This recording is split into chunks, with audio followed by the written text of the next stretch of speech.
El tema es los socialistas, los comunistas y anarquistas ante la República.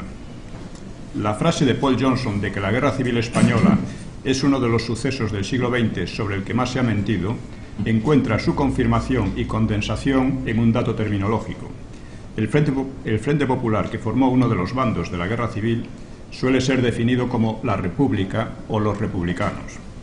Se da a entender así que continuaba la República instaurada de forma muy peculiar en abril de 1931, cuando la verdad es que lo componían partidos que desde el principio atacaron a la República, como los comunistas y los anarquistas, más el PSOE, que consideró a la República como un instrumento pasajero para llegar cuanto antes a una revolución socialista, más los nacionalistas catalanes, que intentaron derribar la República del 14 de abril para imponer una república federal a su gusto, y que consideraron el Estatuto de Autonomía no como un modo de cerrar el problema regional que ellos mismos habían creado, sino como un hito para avanzar más y más en una línea que conducía bien a la secesión de Cataluña, bien a la posición de Cataluña como región hegemónica en el conjunto de España.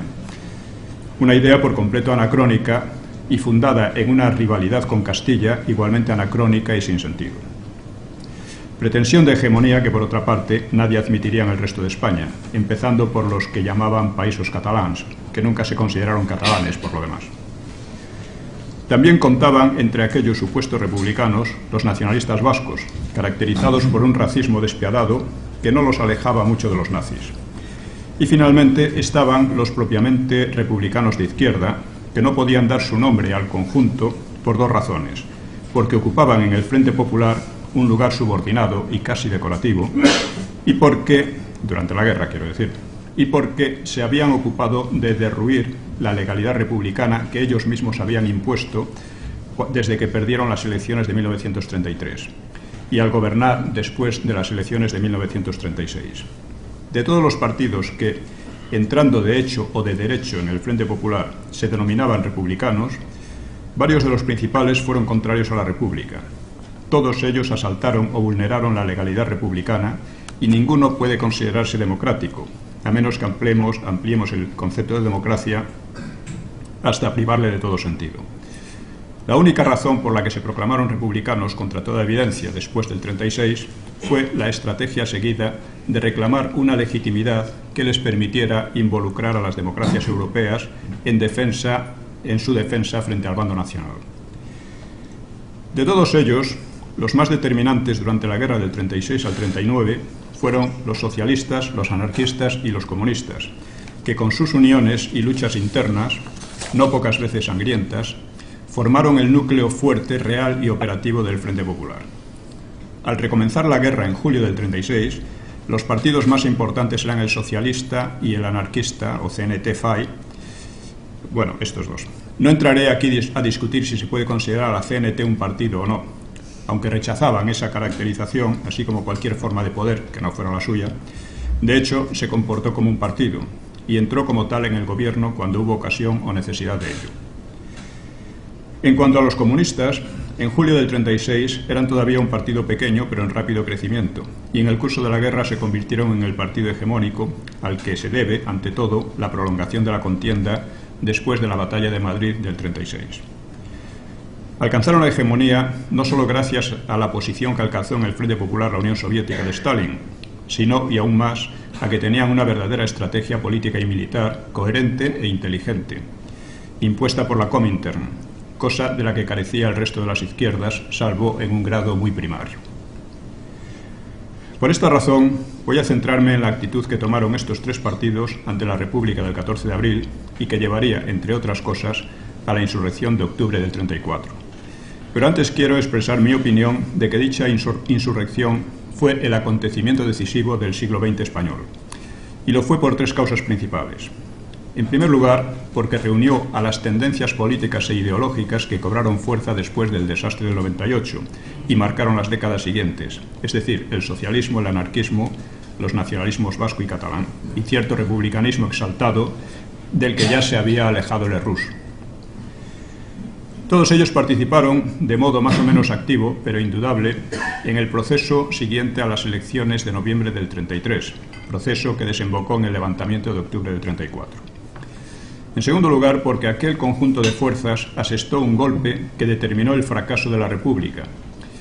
Y aunque el golpe a su vez fracasó de momento, provocó la reanudación de la Guerra Civil en 1936 y los acontecimientos posteriores, cuyas consecuencias llegan a nuestros días.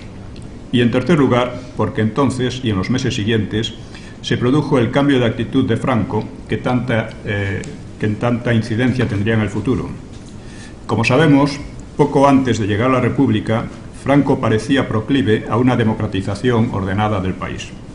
Siendo monárquico, miró al nuevo régimen con recelo, creciente según aumentaban los desórdenes, pero no entró en conspiraciones ni movió un dedo contra él, aunque le disgustara.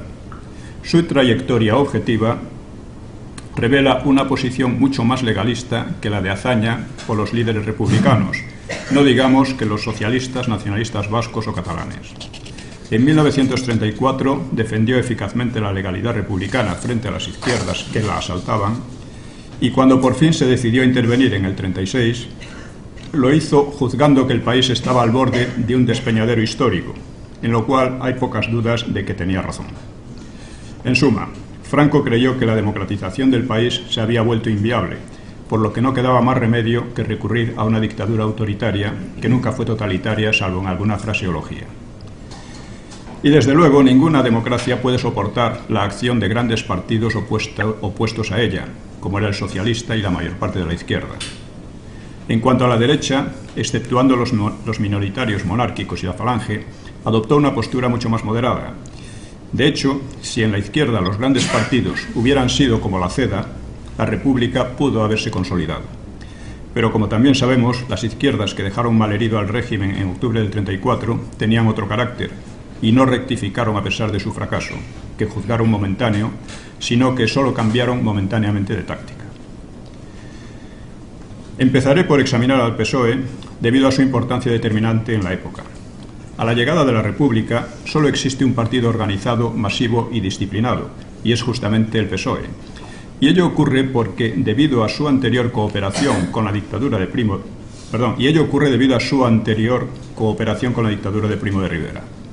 Solo otro partido, el radical de Lerroux, llegaba a aquellas fechas con cierta solera y prestigio de masas. Los demás, republicanos y Esquerra Catalana, se fundaron apresuradamente en unos pocos meses. El PNV se rehizo con bastante rapidez tras haber quedado en muy poca cosa durante la citada dictadura, después de haber amenazado en vísperas de esta con emprender la lucha armada.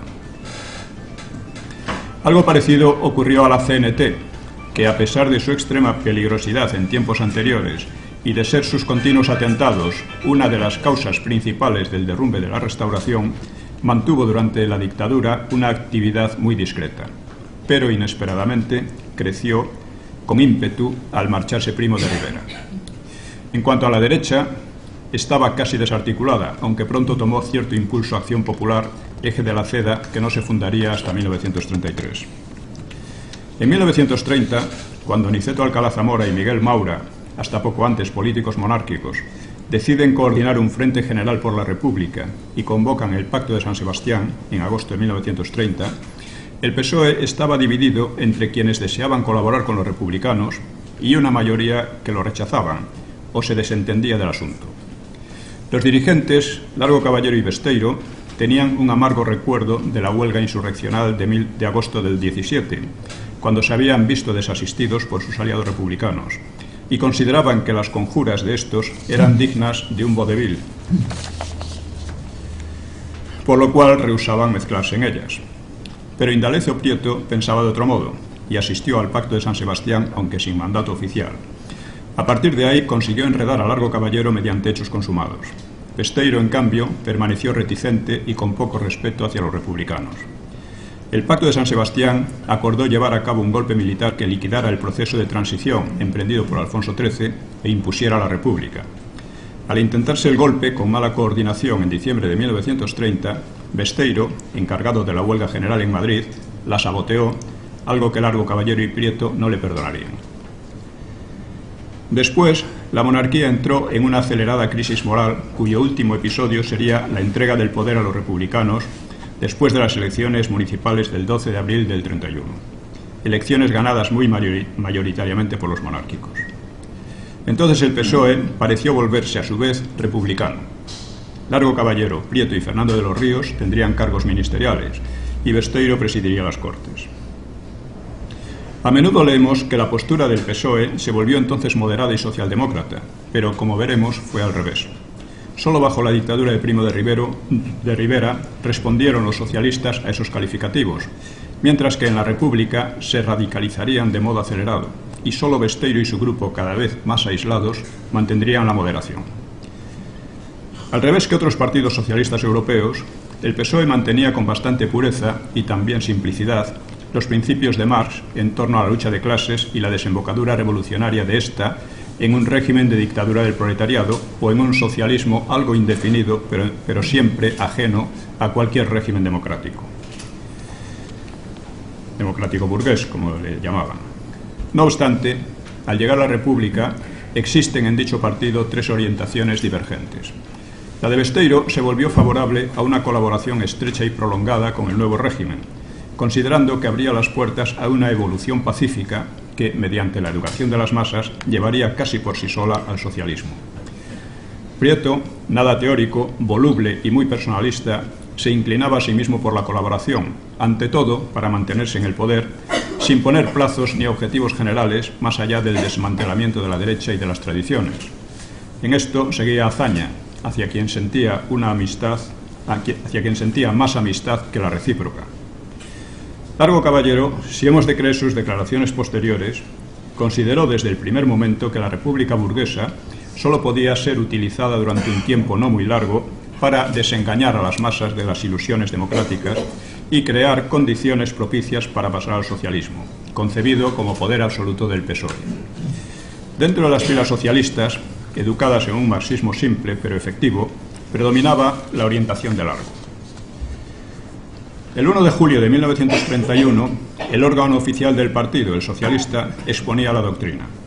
Ante todo, somos marxistas. Nuestros enemigos son todos los partidos burgueses. Sin embargo, por ineficaz, no por otro motivo, renunciamos a la pretensión de imponer nuestra política violentamente y sin dilaciones. No especificaba cuándo empezaría a ser eficaz dicha pretensión, pero los sucesos la harían madurar pronto. Un dirigente, Wenceslao Carrillo, lo expuso a su vez. Nos interesa afianzar la República para seguir hacia la instauración de la República Social. La opinión común en el partido era la marxista. La República burguesa tenía un valor meramente instrumental. Por lo demás, la República no acababa de afianzarse. Los desórdenes crecían, también el hambre y los encontronazos entre las propias izquierdas, lo cual abonaba la impresión de muchos socialistas de que se acercaba con rapidez la ocasión de liquidar la etapa de colaboración con los burgueses de izquierda, es decir, con el gobierno de Azaña. En octubre de 1932, en el 13 Congreso del partido, la impaciencia se expresó con claridad.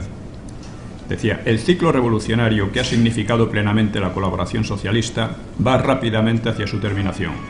Se aproxima y se desea, sin plazo fijo, pero sin otros aplazamientos que los que exija la vida del régimen, el momento de terminar la colaboración ministerial. Estabilizada la República, el Partido Socialista encaminará sus esfuerzos a la conquista plena del poder para realizar el socialismo. La República no estaba en modo alguno estabilizada, pero precisamente su inestabilidad favorecía la radicalización del partido. La tesis expuesta en el Congreso alarmó a Prieto, y en aquellos días también a Largo, pues les parecían precipitadas. Prieto calificó de verdadera locura y de suicidio el intento de tomar inmediatamente el poder. Aunque su postura ganó, una minoría considerable exigió que el PSOE saliera cuanto antes del gobierno. Los socialistas se sentían presionados, además, por la actitud anarquista, que les acusaba de colaborar con un régimen capitalista y explotador, y temían estar perdiendo apoyo de masas. No debe olvidarse que una de las razones de su anterior colaboración con Primo de Rivera había sido la de aprovechar la benevolencia del dictador para sustituir la influencia de los sindicatos anarquistas por la de la UGT. Oficialmente colaboró la UGT, no el PSOE, pero a efectos prácticos era exactamente igual. En enero de 1933 se presentó al PSOE una situación difícil, pues la matanza de campesinos anarquistas en Casas Viejas por la matanza de campesinos anarquistas en Casas Viejas. De la matanza fue responsabilizado el gobierno de Azaña y, por tanto, los socialistas que formaban parte del gobierno. El desconcierto ayudó a extremar las posturas cuando en abril las candidaturas de derechas ganaban unos comicios municipales parciales. Un supuesto, casi un dogma en la izquierda, era que las derechas solo representaban a una ínfima minoría de explotadores, clérigos y militares, y por tanto no podían ganar las elecciones. Pero ocurría lo contrario, y la sensación popular de que las izquierdas en el poder lo estaban haciendo muy mal sería percibida con creciente preocupación a lo largo del año. El descrédito de la coalición gubernamental republicano-socialista fue agravándose a lo largo de 1933, y dentro del PSOE hundió la impresión de que la República burguesa ya había dado de sí todo lo que podía en el papel que le adjudicaban como régimen cuya misión histórica sería crear condiciones para el socialismo. Esta orientación se manifestó con plena fuerza en el verano de ese año, cuando aún duraba la conjunción republicano-socialista en el poder. Largo Caballero habló el 26 de julio, en un mitin en el Cine Pardiñas, de la guerra civil que se está iniciando en España, y acusó a sus colegas ministros republicanos de abrir camino al fascismo. El diario El Socialista decía el 5 de agosto: los conceptos de democracia y libertad sobre los cuales descansa el llamado orden capitalista son unas perfectas mentiras. 11 días después afirmaba que el PSOE era más genuinamente marxista y revolucionario que los bolcheviques. La supuesta amenaza fascista se convirtió en eje de su propaganda.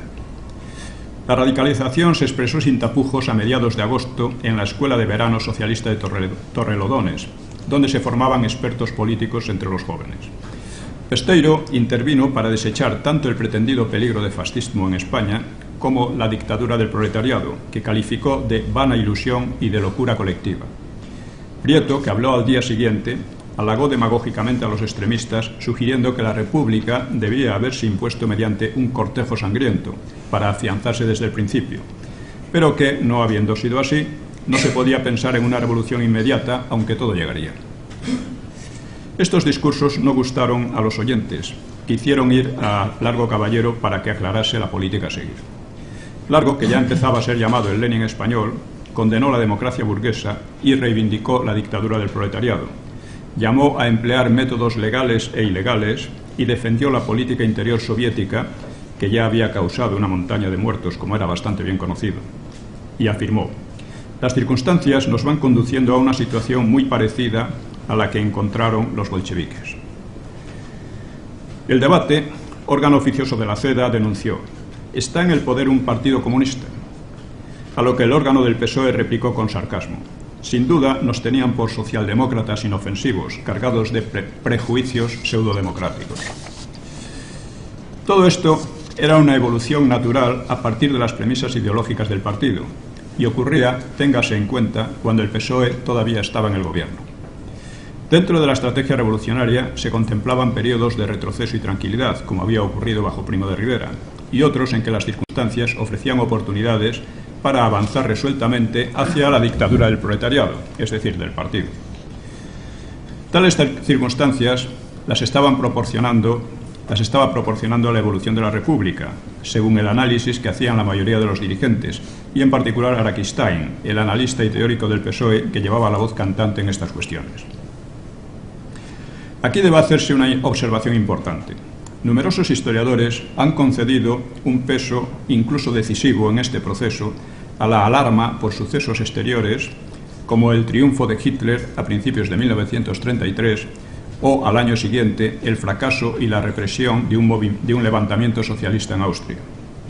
Como lamentaba el dirigente socialista Vidarte, en el partido había poca preocupación y poco conocimiento sobre las cuestiones internacionales, y tales hechos fueron simplemente explotados por la propaganda con el doble fin de enardecer a las masas y de paso paralizar a la derecha.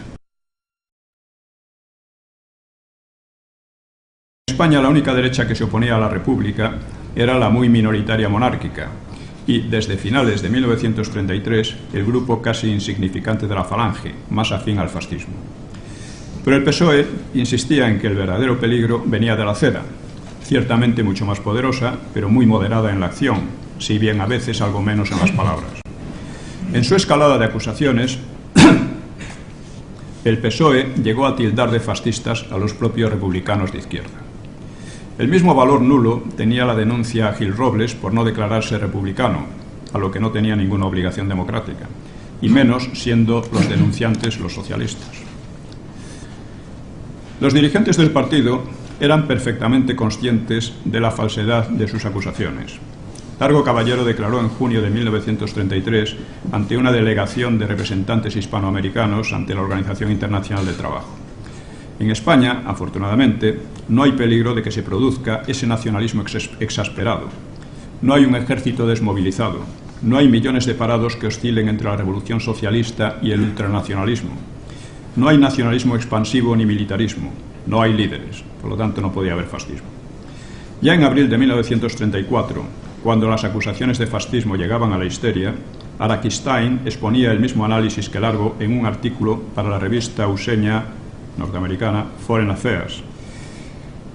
Dice: al revés que en Alemania o Italia, señalaba él, en España no hay un ejército desmovilizado, no hay cientos de miles de universitarios sin futuro, no hay millones de parados, no hay un Mussolini, ni siquiera un Hitler, no hay ambiciones imperialistas ni sentimientos revanchistas.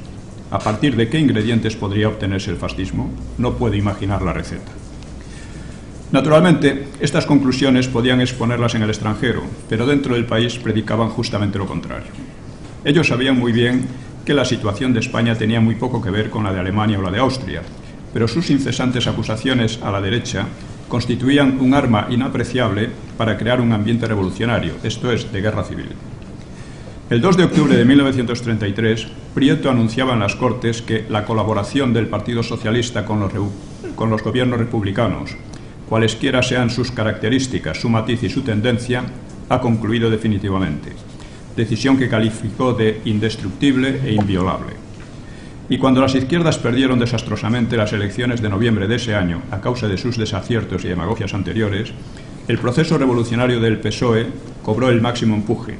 Los llamamientos a la guerra civil menudearon, y Besteiro y los suyos fueron desalojados de los puestos de influencia en medio de una virulenta lucha interna, mientras se creaba un comité insurreccional secreto. Prieto, demagogo habilidoso y sin principios, apoyó en primera línea esa radicalización, contribuyó de modo efectivo a neutralizar a Besteiro y tomó parte activa en la preparación de la guerra civil que estallaría en octubre del 34. Sería extenderse demasiado mencionar aquí la gran masa de declaraciones, medidas secretas y abiertas, etcétera, que por entonces realizó el PSOE. Las he citado más extensamente y aún así resumiendo en el libro Los orígenes de la guerra civil. Lo que me importa destacar es que, en contra de lo pretendido por algunos historiadores como Paul Preston o Santos Juliá, no se trató en modo alguno de palabras sin intención, ni de medidas puramente formularias y sin ganas, sino de un proceso deliberado y concienzudo de marcha a la guerra civil, nacido de unas premisas ideológicas y del análisis de la situación concreta republicana. La verdadera causa de la decisión revolucionaria del PSOE la expuso con claridad el líder revolucionario Amaro del Rosal en discusión con besteiristas. Dice: pregunto si por encima de nuestra voluntad hay una situación objetivamente revolucionaria. Existe un espíritu revolucionario. Existe un ejército completamente desquiciado. Hay una pequeña burguesía con incapacidad de gobierno, en descomposición. Tenemos un gobierno que es el de menor capacidad, el de menor fuerza moral, el de menor resistencia. Ahora todo está propicio. Esta era la razón. Estaban convencidos de que por entonces todo estaba propicio para hacerse con el poder absoluto. Debe añadirse que si en octubre del 34 no cayó por tierra definitivamente la República, se debió a la actitud moderada y legalista de la derecha, incluyendo a Franco.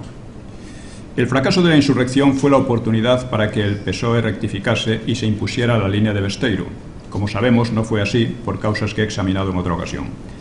Por lo tanto, y pese a la moderación política de los vencedores, el régimen quedó malherido, y cuando se formó el Frente Popular y este llegó al poder en febrero del 36 en unas elecciones anómalas, la legalidad republicana fue sistemáticamente demolida, ocasionando la guerra civil, o más propiamente la reanudación de la guerra civil emprendida por la izquierda en octubre del 34.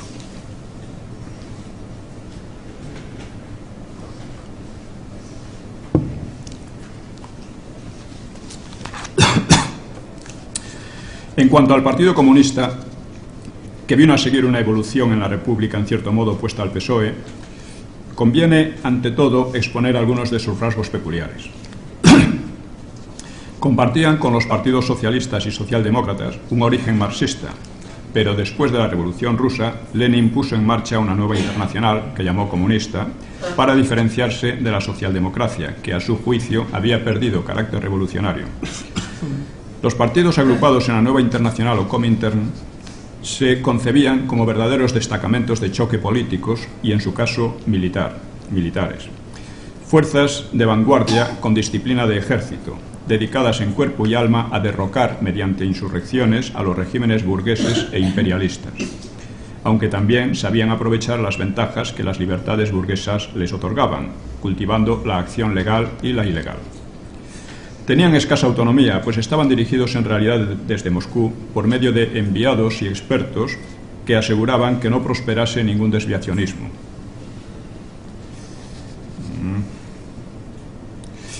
En una primera etapa, el principal objetivo de la Comintern fue directamente el derrocamiento de las democracias, sobre todo en Alemania, país considerado clave para la Revolución Europea. Pero después de sus fracasos en los primeros años 20, y sin olvidar aquel objetivo, la primacía pasó a la defensa de la primera revolución socialista del mundo, es decir, de la Unión Soviética. Esa defensa era la piedra de toque del internacionalismo proletario y entrañaba una completa supeditación a la política del Kremlin. Un partido comunista era entonces, muy literalmente, un partido agente de Stalin y, por supuesto, ponía los intereses de la Unión Soviética, patria del proletariado, muy por encima de los intereses de la nación donde desarrollaba su actividad. La estrategia general de los partidos comunistas consistía en lograr un frente amplio de la llamada clase obrera con el campesinado y con otras fuerzas llamadas pequeñoburguesas. A ese fin se elaboraban programas políticos que recogían las aspiraciones supuestas a las masas rurales y urbanas, tratando de hacer estallar por dentro el sistema capitalista como primer paso para aplastar el poder de las supuestas también ínfimas minorías del llamado capitalismo monopolista de Estado o imperialismo.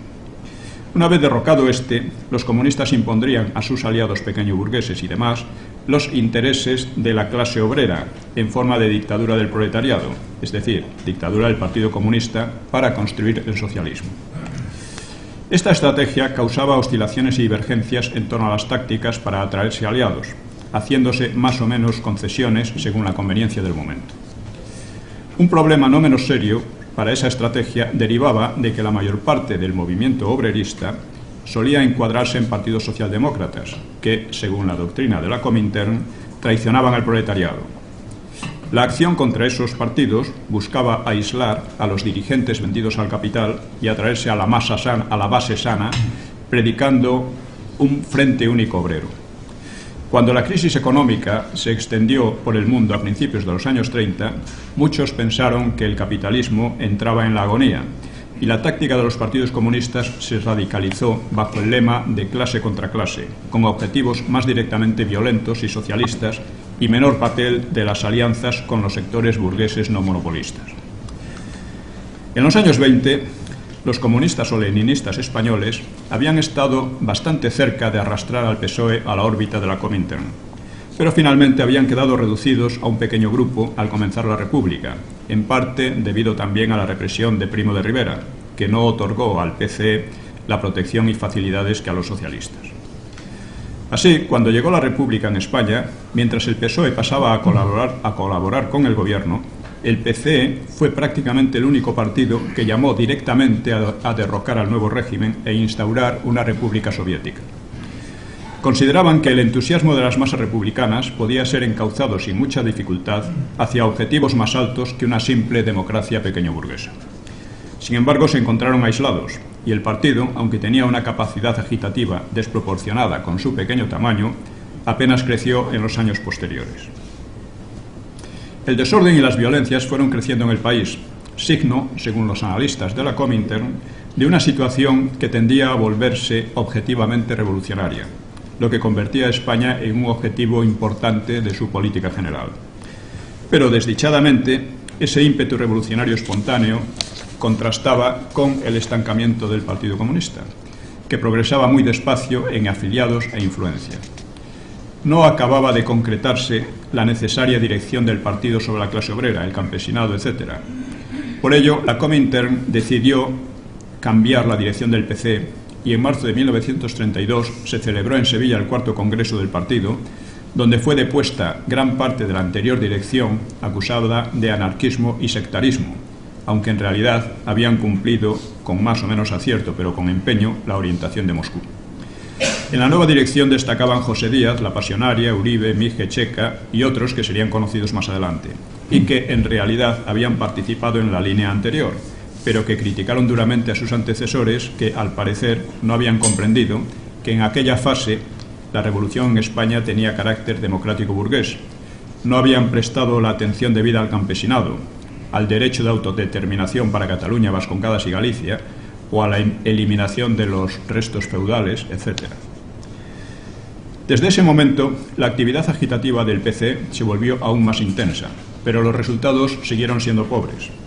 Además, el PSOE, conforme se radicalizaba, atraía a los elementos que en otra situación habrían podido seguir al PC. Por ello, los comunistas, al tiempo que procuraban movilizar a todo tipo de descontentos, atacaban sin tregua a los líderes del PSOE, que también le hurtaban la consigna de la unidad proletaria, incluso con los anarquistas, mediante las alianzas obreras, aun si éstas nunca funcionaron gran cosa. De hecho, las posturas del PC y el PSOE eran hacia 1933-34 muy semejantes, pues según el primero, según el PC, la lucha por el poder soviético está actualmente a la orden del día en España. Los obreros pierden sus ilusiones democráticas y están prestos a llevar adelante la revolución, y así las fuerzas de la revolución y la contrarrevolución están frente a frente. Según el PC, los líderes socialistas eran en realidad reformistas, socialfascistas, agentes del gran capital en las filas obreras, que trataban de ponerse a la cabeza del impulso revolucionario de las masas para sabotearlo y desviarlo más eficazmente. Pero conforme Hitler se consolidaba en el poder y Moscú aumentaba su preocupación, el hostigamiento a los socialfascistas fue moderándose, y el PCE entró en las alianzas obreras, aunque con el objetivo de desplazar de ellas a la dirección socialista. Así fue como los comunistas participaron en la insurrección de octubre del 34, aunque el PSOE procuró no facilitarles armas y tenerlos al margen. En Asturias consiguieron cierta influencia en los días finales de la insurrección, y cuando los jefes socialistas negaron, con perfecto descaro, haber tenido implicación en el movimiento, los comunistas lo reivindicaron como propio, con descaro no menor. La táctica del PC tomó un rumbo decisivo a partir de agosto del 35, cuando el séptimo congreso de la Comintern fijó la orientación stalinista de crear frentes populares, concebidos para aislar a la Alemania hitleriana y procurar que la guerra europea, que ya se preveía con claridad, estallase entre las democracias y Alemania, y no entre esta y la Unión Soviética. La nueva táctica dejaba en segundo plano la revolución para llegar a ella por un camino más indirecto, buscando entre tanto las alianzas más amplias con la pequeña burguesía, incluso con la gran burguesía, siempre que fuera antifascista, y explotando los sentimientos nacionalistas de las masas.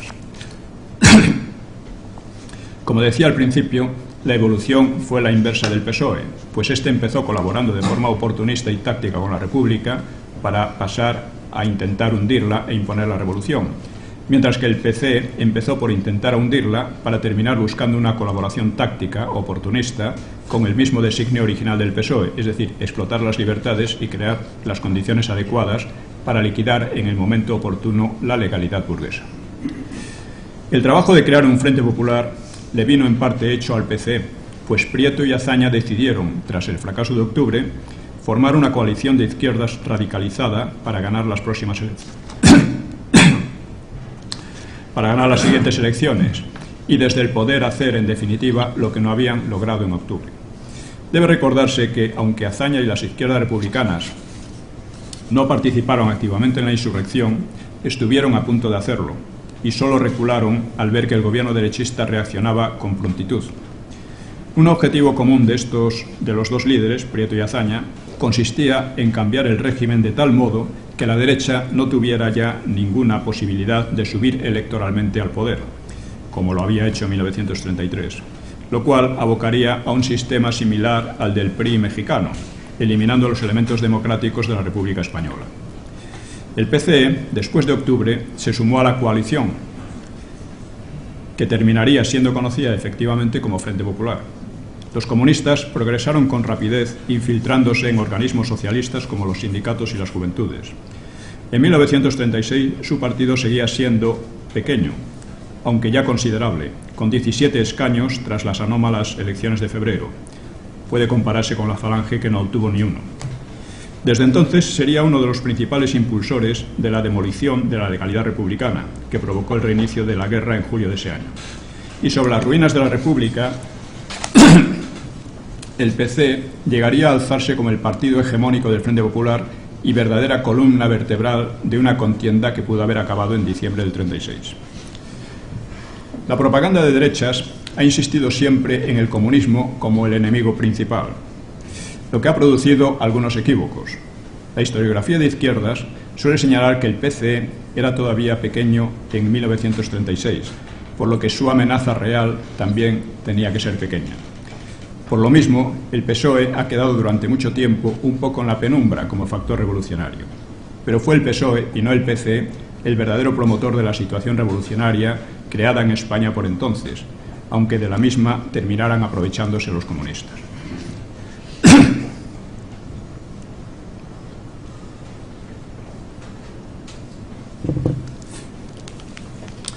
Por lo que se refiere a los anarquistas, cabe señalar que, al revés que los socialistas, llegaban muy debilitados a la República, si bien, como ya indiqué, su sindicato, la CNT, recuperó fuerza de masas con rapidez inesperada, llegando a convertirse en el más numeroso, aunque sus disensiones internas y su escasa disciplina hacían de él un enemigo del régimen menos peligroso que el PSOE.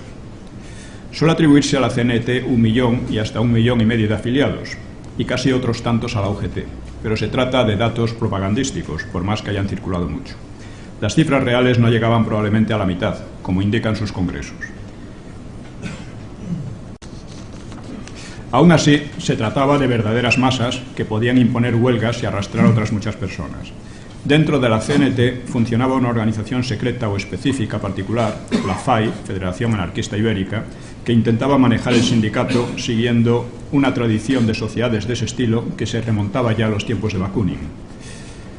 Había otros grupos de afinidad, de los que el más influyente era el de García Oliver, Durruti, Ascaso y algunos más, poco afectos a la FAI. Los conspiradores republicanos buscaron en 1930 la colaboración de los sácratas, pero estos no llegaron a participar en el Pacto de San Sebastián. Su postura en aquel momento era vacilante, pues suponían que la República sería un régimen débil en el que podrían desenvolverse con más facilidades que en la dictadura de Primo. Al llegar el nuevo régimen, surgió una corriente conciliatoria y posibilista, encabezada por Ángel Pestaña, que planteó una posición similar a la del PSOE: respetar por un tiempo y en cierta medida la República burguesa para, en cuanto se creasen condiciones propicias, acabar revolucionariamente con ella. Sin embargo, esta posición se vio agresivamente arrinconada por la de quienes decidieron desde el primer momento hostigar sin tregua a los gobiernos republicanos, de izquierdas o de derechas, pues en todo caso serían siempre gobiernos capitalistas y explotadores. De ahí también la denuncia constante a la colaboración del PSOE con Azaña, que tanto preocupaba a los socialistas. Ciertamente esta actitud de hostigamiento era más coherente con los postulados anarquistas que la actitud, digamos, oportunista de Pestaña, pues, a diferencia de los marxistas, los sácratas consideraban que el poder, todo poder, debía ser derribado de una vez por todas y que ese hecho abriría por sí mismo una sociedad emancipada de los males del pasado. Así, los anarquistas compartieron con los comunistas, aunque un poco después de ellos, la hostilidad de principio a la República, y no cejarían en ella hasta la reanudación de la guerra en 1936. Y como tenían una fuerza de masas de la que carecía el PCE, los efectos de esa hostilidad se notaron enseguida. En Cataluña, los nacionalistas de Macià y Companys, esperando atraerse a la CNT, se mostraron afectuosos con ella y le permitieron limpiar el mundo obrero de adversarios no anarquistas, en particular del Sindicato Libre, varios de cuyos militantes fueron asesinados impunemente y otros muchos expulsados de su trabajo y condenados al hambre. Pero los anarquistas rechazarían también a los nacionalistas catalanes, para quienes se convirtieron en una pesadilla, como asimismo para los gobiernos republicanos. El terrorismo ácrata había sido una causa mayor de la ruina de la Restauración, pero ahora iba definiéndose una nueva táctica que explicó uno de sus líderes, el citado García Oliver: sustituir la acción individual de atentados y sabotajes por una acción colectiva contra las estructuras del sistema, mediante la sistematización de acciones insurreccionales, la puesta en práctica de una gimnasia revolucionaria, la cual golpearía una y otra vez al poder hasta derrumbarlo y abrir paso a la revolución social liberadora. Una de sus primeras acciones de masas fue la huelga de pasajes en Guipúzcoa a finales de mayo de 1931, que se saldó con 8 muertos y bastantes heridos. A principios de junio, otra huelga en la Telefónica de Madrid se desarrolló con movimientos de guerrilla urbana. A finales del mismo mes tuvo lugar una intensa agitación en Andalucía, incluso con consignas separatistas, que derivó en un movimiento insurreccional en el que estuvo mezclado Ramón Franco. Hubo un frustrado intento de robar 500 bombas de instalaciones militares y tiroteos que causaron la muerte de varios guardias civiles y obreros. El gobierno declaró el estado de guerra en Sevilla y aplicó la ley de fugas contra algunos detenidos. La intentona costó 20 muertos. A continuación vino la primera insurrección en forma, en el Alto Llobregat, desde el 18 de enero de 1932. Azaña, exasperado, empleó el ejército para aplastarla, con órdenes de actuar, según él consigna en sus diarios, con toda rapidez y con la mayor violencia. Se fusilaría a quien se cogiese con las armas en la mano. Hubo 30 muertos, cientos de presos fueron internados en barcos convertidos en cárceles flotantes y 104 jefes anarquistas fueron deportados a las colonias africanas, lo que dio ocasión a una huelga general en Barcelona. Azaña afirmó ante las Cortes que la insurrección estaba organizada por fuerzas extranjeras en connivencia con la extrema derecha, dato, desde luego, falto de veracidad. Esa represión no acabó con la gimnasia revolucionaria, si bien por unos meses solo se produjeron incidentes menores como atentados, sabotajes y huelgas. En agosto del mismo año, Azaña había vencido fácilmente el golpe derechista de Sanjurjo, éxito del que había salido muy reforzado, al igual que toda la izquierda, y estaba convencido de que la situación se había estabilizado a su favor. También creía en sus palabras, haber sofocado por la fuerza el movimiento anarcosindicalista, como escribió, pero se engañaba. El 8 de enero de 1933 se vinieron abajo sus ilusiones ante una nueva insurrección ácrata en Cataluña y Andalucía. En Barcelona, la Guardia Civil logró capturar a tiempo a los dirigentes, pero en Cádiz la represión dio lugar al conocido y antes mencionado episodio de Casas Viejas, donde la republicana Guardia de Asalto asesinó a numerosos campesinos apresados. Se levantó entonces una marejada de protestas, provenientes más de grupos de izquierda que de las derechas, contra lo que ha solido decirse, y el gobierno se encontró acorralado. Azaña intentó impedir que se realizase una investigación oficial de los hechos y ello empeoró su posición. El resultado final fue que en Casas Viejas, solo 5 meses después de su victoria sobre Sanjurjo, se hundió por completo su prestigio, el de Azaña, y la coalición republicano-socialista empezó a hacer agua, yendo de mal en peor hasta ser disuelta por el presidente Alcalá Zamora en septiembre. La historiografía no ha solido dar toda su trascendencia a las insurrecciones anarquistas y acostumbra a exagerar, en cambio, la del golpe de Sanjurjo, que estuvo vigilado por Azaña desde el primer momento y fue vencido enseguida, con un saldo de 10 muertos, casi todos rebeldes, para gran ventaja política del gobierno. El constante hostigamiento ácrata, por el contrario, creó una impresión de inestabilidad profunda del régimen, acentuada por las disputas y la demagogia de los políticos. Contra una impresión difundida, no fue la derecha la causante de la caída de Azaña, sino la agitación de la CNT, combinada con la reacción visceral del gobierno y las disputas y rivalidades en el seno de este. La represión de Casas Viejas tuvo otro efecto importante. Aumentó el odio de la CNT hacia los socialistas y azañistas, odio mutuo, por cierto, y extendido también a los nacionalistas catalanes, cuya complacencia inicial con los asesinatos anarquistas se había transformado en una represión que llegaba a utilizar métodos ilegales y asesinatos a su vez. Por esa razón, la mayoría de los anarquistas no participó en la insurrección del 34 en la mayor parte de España. No obstante, sí lo hizo en Asturias, aunque con muchos roces y desacuerdos con el PSOE. Sin duda, esta abstención contribuyó a facilitar la tarea del gobierno legítimo, presidido entonces por Lerroux. La razón profunda de la actitud anarquista se encuentra, como la del PSOE y el PCE, en sus principios doctrinales, como quedó indicado. Al revés que los marxistas, los ácratas rechazaban una dictadura del proletariado o algo por el estilo que permitiese la transición al comunismo. A su juicio, todo poder es malo y la dictadura del proletariado o cualquier otro régimen intermedio no haría sino prolongar e incluso empeorar la existencia del poder.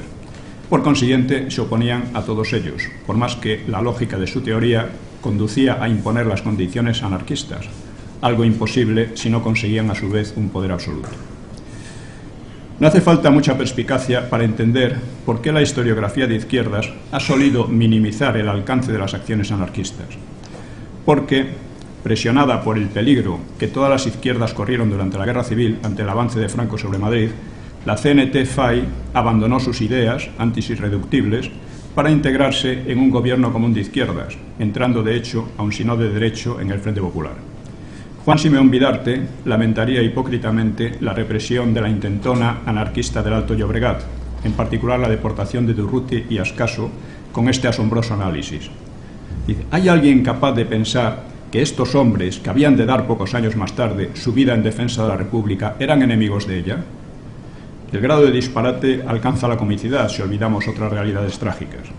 Los comunistas contribuyeron como pocos a la ruina de la República, y jamás murió ninguno de ellos defendiéndola, como tampoco luchó Vidarte por ella, sino que fue uno de los jefes de la insurrección de octubre que la dejó herida de muerte, y luego del proceso revolucionario que siguió a las elecciones de febrero del 36. Se ve que la palabra república tiene para ellos un significado tan ancho como el de democracia para Stalin. Muchas gracias.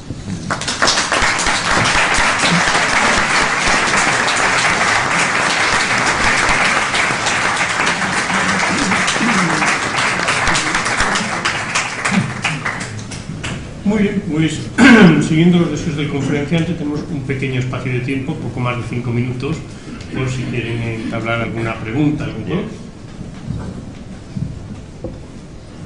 Sí. Por favor, ¿qué diferencia hay entre dictadura autoritaria y dictadura totalitaria? Bueno, una dictadura totalitaria es una dictadura que pretende en que el poder se extiende sobre toda la sociedad y que pretende, digamos, sustituir a la sociedad propiamente, ¿no? Poder comunista o nazi, pues tendía a sustituir a la sociedad en conjunto, ¿no?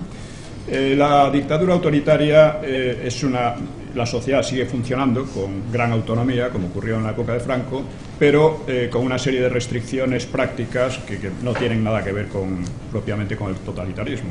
No sé si me entiendo. Una pretende sustituir a la sociedad y la otra dominar sobre la sociedad meramente. ¿Y la relación de esto con el fascismo? ¿La relación de? ¿Todo esto con el fascismo? Bueno, el fascismo... ¿El fascismo? Sí, el fascismo de Mussolini, se suele identificar el fascismo con el nazismo y tal, que son cosas bastante distintas. El fascismo de Mussolini fue más bien autoritario que totalitario, aunque utilizaban todos la palabra totalitario, ¿no? Mientras que el nazismo sí fue mucho más totalitario.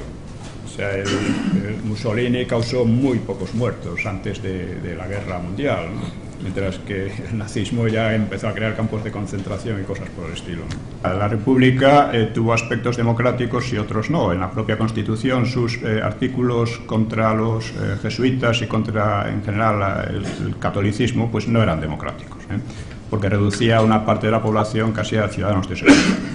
Aún así, debido no tanto a la subversión derechista, que no existió en los primeros años, sino a la subversión anarquista, y otras por el estilo, ¿no? Y el golpe de Sanjurjo también influyó, aunque fue insignificante, como he dicho, pues se creó la Ley de Defensa de la República, de Azaña, que restringía de hecho las libertades, prácticamente creaba una dictadura, pero solo hasta cierto punto, porque siguió existiendo la posibilidad de elecciones libres, elecciones que dieron la mayoría a la derecha en 1933, algo que la izquierda no aceptó, no reconoció, y esa es la causa primera, digamos, de la evolución hacia la guerra civil.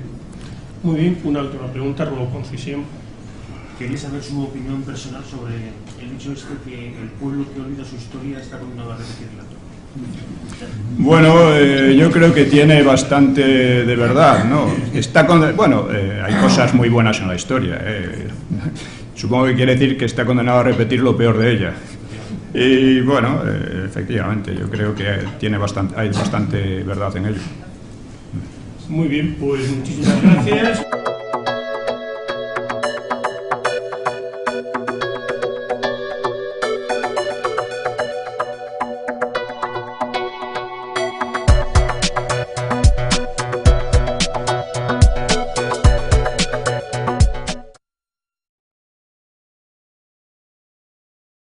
a una democratización ordenada del país. Siendo monárquico, miró al nuevo régimen con recelo, creciente según aumentaban los desórdenes, pero no entró en conspiraciones ni movió un dedo contra él, aunque le disgustara. Su trayectoria objetiva revela una posición mucho más legalista que la de Azaña o los líderes republicanos, no digamos que los socialistas, nacionalistas vascos o catalanes. En 1934 defendió eficazmente la legalidad republicana frente a las izquierdas que la asaltaban, y cuando por fin se decidió a intervenir en el 36, lo hizo juzgando que el país estaba al borde de un despeñadero histórico, en lo cual hay pocas dudas de que tenía razón. En suma, Franco creyó que la democratización del país se había vuelto inviable, por lo que no quedaba más remedio que recurrir a una dictadura autoritaria que nunca fue totalitaria salvo en alguna fraseología. Y desde luego ninguna democracia puede soportar la acción de grandes partidos opuestos a ella, como era el socialista y la mayor parte de la izquierda. En cuanto a la derecha, exceptuando los minoritarios monárquicos y la Falange, adoptó una postura mucho más moderada. De hecho, si en la izquierda los grandes partidos hubieran sido como la CEDA, la República pudo haberse consolidado. Pero como también sabemos, las izquierdas que dejaron malherido al régimen en octubre del 34 tenían otro carácter y no rectificaron a pesar de su fracaso, que juzgaron momentáneo, sino que solo cambiaron momentáneamente de táctica. Empezaré por examinar al PSOE debido a su importancia determinante en la época. A la llegada de la República solo existe un partido organizado, masivo y disciplinado, y es justamente el PSOE. Y ello ocurre porque, debido a su anterior cooperación con la dictadura de Primo de Rivera. Solo otro partido, el radical de Lerroux, llegaba a aquellas fechas con cierta solera.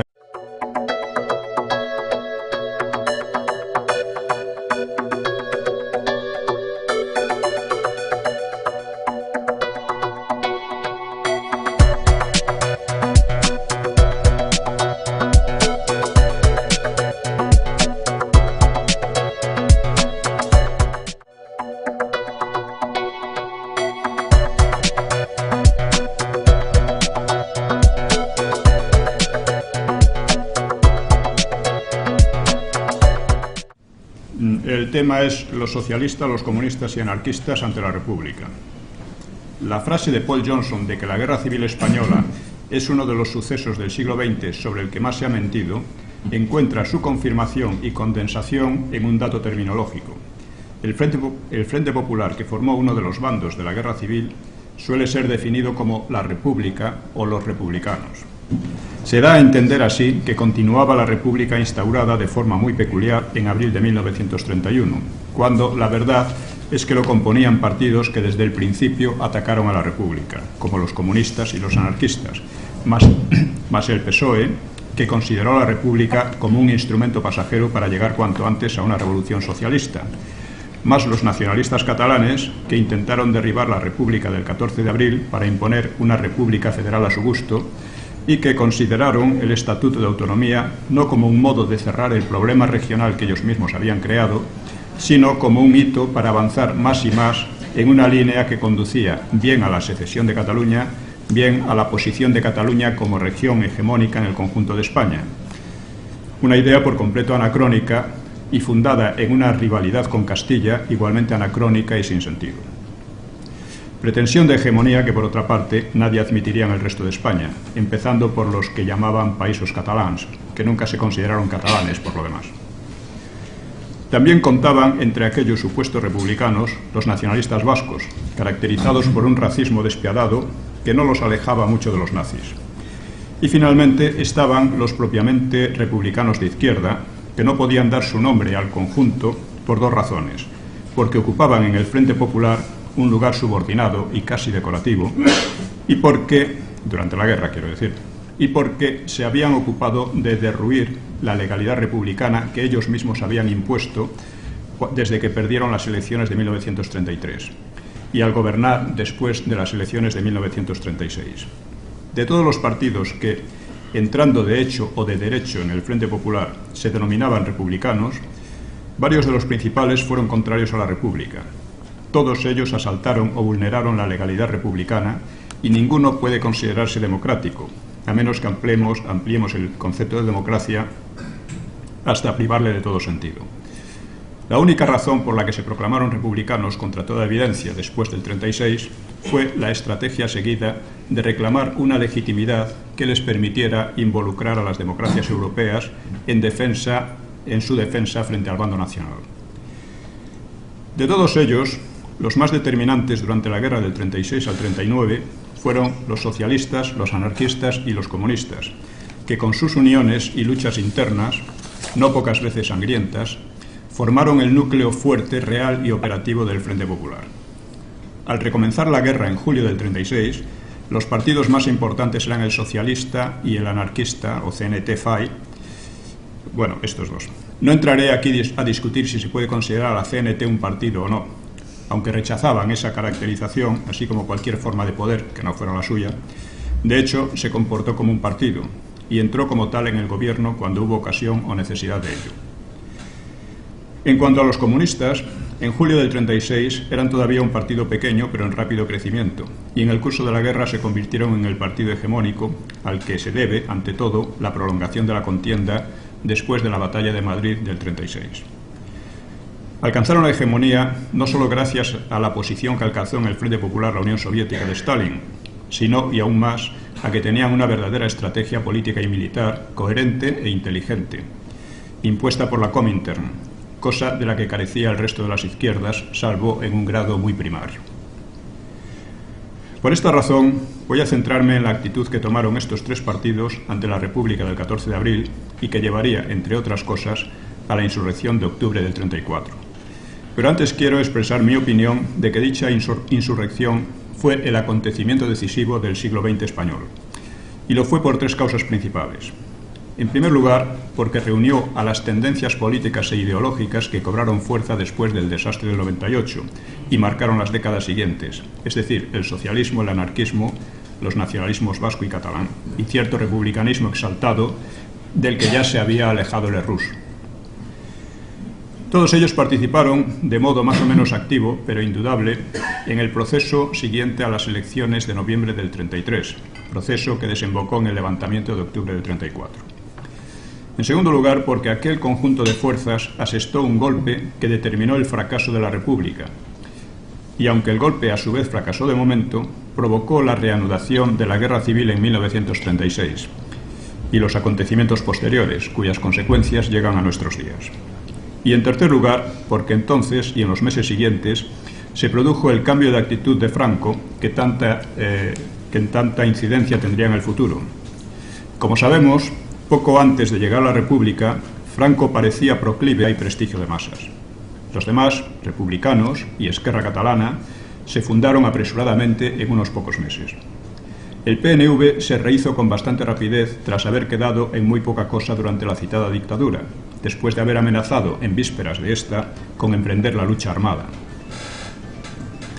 Algo parecido ocurrió a la CNT, que a pesar de su extrema peligrosidad en tiempos anteriores y de ser sus continuos atentados una de las causas principales del derrumbe de la Restauración, mantuvo durante la dictadura una actividad muy discreta, pero inesperadamente creció con ímpetu al marcharse Primo de Rivera.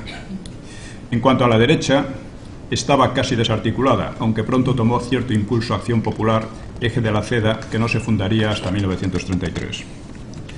En 1930, cuando Niceto Alcalá Zamora y Miguel Maura, hasta poco antes políticos monárquicos, deciden coordinar un Frente General por la República y convocan el Pacto de San Sebastián en agosto de 1930, el PSOE estaba dividido entre quienes deseaban colaborar con los republicanos y una mayoría que lo rechazaban o se desentendía del asunto.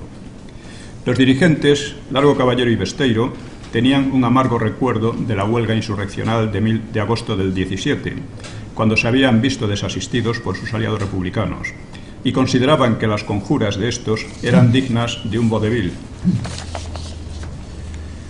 por lo cual rehusaban mezclarse en ellas. Pero Indalecio Prieto pensaba de otro modo, y asistió al Pacto de San Sebastián, aunque sin mandato oficial. A partir de ahí consiguió enredar a Largo Caballero mediante hechos consumados.